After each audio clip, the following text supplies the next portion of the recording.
Hello and welcome to Deccan Herald Videos. Continuing with our coverage of the Lok Sabha elections, today with me I have my colleagues Sumit Pandey and Amrita Madhukalya to discuss NDA and BJP's efforts of expanding its alliance.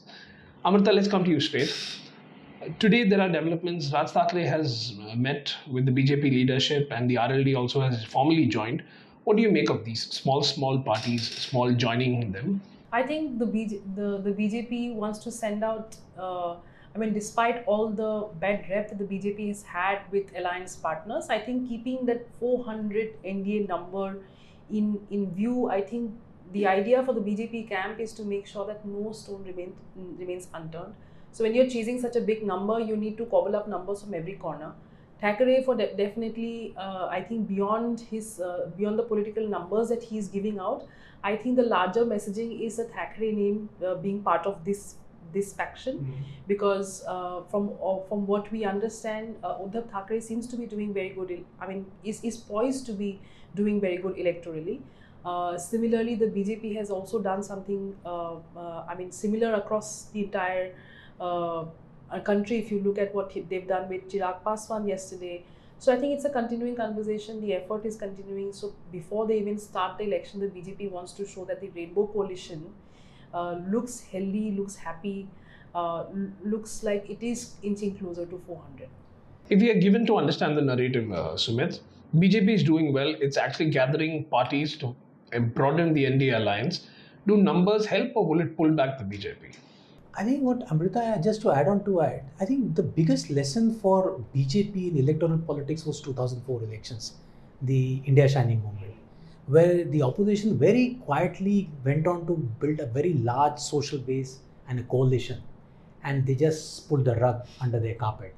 And it was a really shock defeat both for the BJP and the RSS at that point in time, and they realized over a period of time that the elections can turn overnight. So first of all, there is no complacency on the part of the BJP.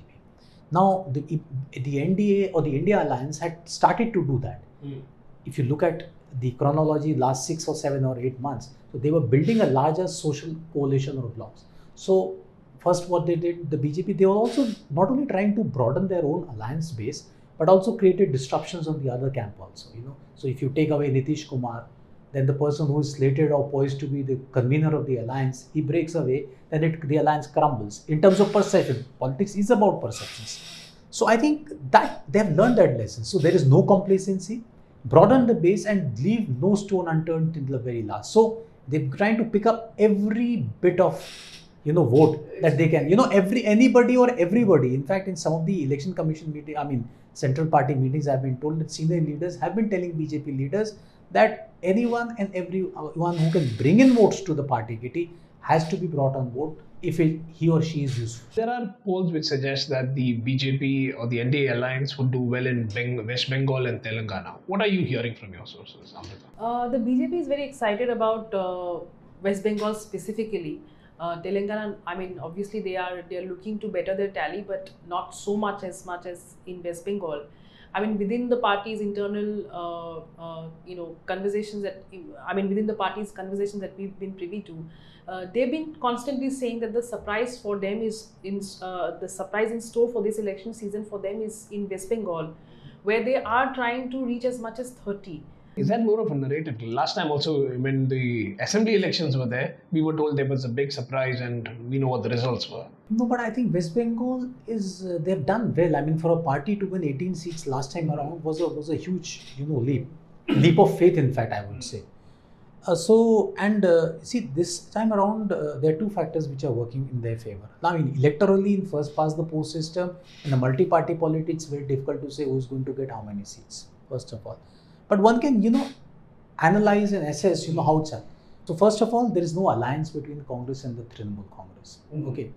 Now both, if there is an alliance now between the left and the Congress, now both TMC and Congress, the TMC and the Congress left alliance are going to vie for a similar vote base. So there is a division in the non-BJP vote. We're going in the premise that BJP has a solid vote bank which is exclusive to it. BJP has evolved a vote bank which is essentially anti-TMC. Okay. Now, if TMC is the party in power for 10 to 12 years, so there is going to be an anti-incumbency. Okay. And it's bound to happen in any polity. If there is a party in power, there is bound to be a political thought or a space which is anti that ideology. So there, BJP has tried to appropriate that. Secondly, I think the Sandesh Khali thing, it's not as much about, I think, the communal polarization which is worrying the TMC or which BJP is looking at very closely. It is the women voters. Women voters have been the mainstay of the TMC's strength based in West Bengal. Some of the schemes and the social sector schemes which Mamata Banerjee is running in West Bengal are really very popular. What BJP has done is trying to strike at that base. It is across caste lines. Okay. The CA is again, a factor which the BJP is try to use in West Bengal. So these are the multiple factors. Whether it works or not is a different thing. But BJP has been able to take its vote share to a certain threshold from where the conversion of votes into seats can happen. Whether it happens or not this time around, I can't say. Today's development, Amrita, is that Pashupati Kumar Paras has actually resigned from the cabinet because he didn't get a seat in yesterday's Bihar seat sharing alliance. Do you think this is going to affect the NDA in any way? मैं भारत सरकार के cabinet मंत्री से मैं त्याग पत्र देता हूँ. Well, it's going to affect him more than the NDA because I think the NDA was looking, the BJP was looking at. I mean, there's a huge amount of calculation that has gone into, into basically dumping him publicly and taking on the sun because I think the vote base one has understood from the Bihar elections is that when the 6% or 7% vote base of his community has rallied with him. So I think the BJP has hedged their bets on the son as opposed to the brother, and I think in terms of like Kushwaha has also not been given as much as he's been asking. We've been told that Pashupati Paras and Kushwaha both might be in conversation with the opposition bloc, but again, no confirmation till now. Does a vote easily transfer when you move from the NDA to the Mahagathbandhan or the India bloc? I am not really sure. For every state, it's a different conversation, I believe. But I think with the Paswans, I think there has been that vote bank has been cultivated over many years. And if you look at Paswan's own history of winning elections, he's never lost from Hajipur. They split a little bit. But if you look at the results of the assembly elections in Bihar, he did get the number of, it was very clear that he is the one who sort of managed to win it. All right. Sumit, I'm just giving out a couple of numbers. It's interesting to see in Bihar, this time the NDA alliance, BJP is fighting 17 seats, JDU is fighting 16.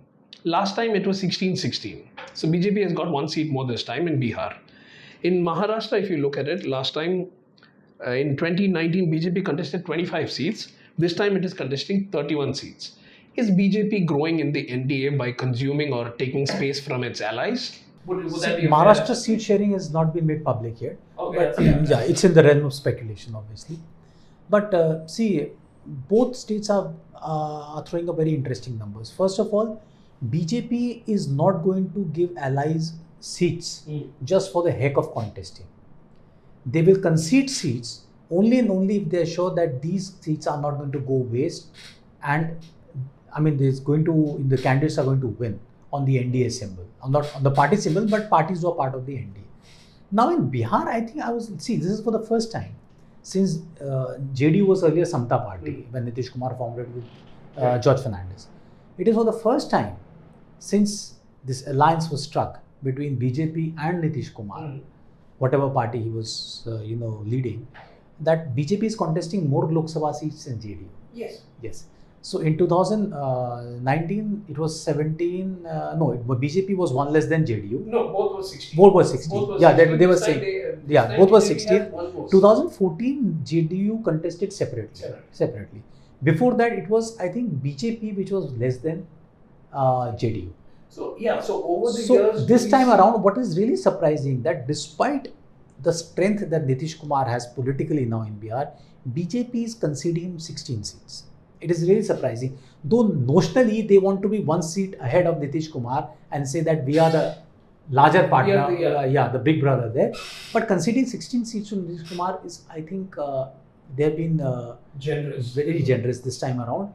And these are precisely the seats which the RJD bloc is going to really target. So again, coming to my question, is the BJP slowly in the NDA itself growing so big that it is actually shrinking But that space? has been the BJP. That's how BJP is evolved.